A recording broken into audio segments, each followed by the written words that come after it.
Hi guys.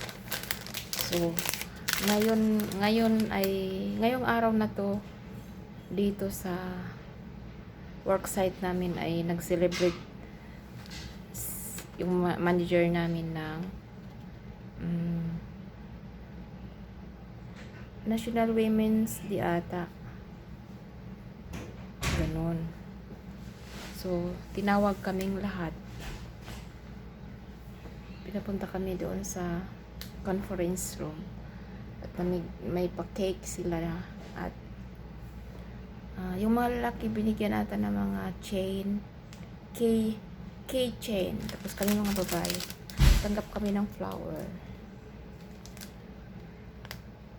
Sinili ko ang pink kasi my favorite color is pink, pero merong red or yellow ata.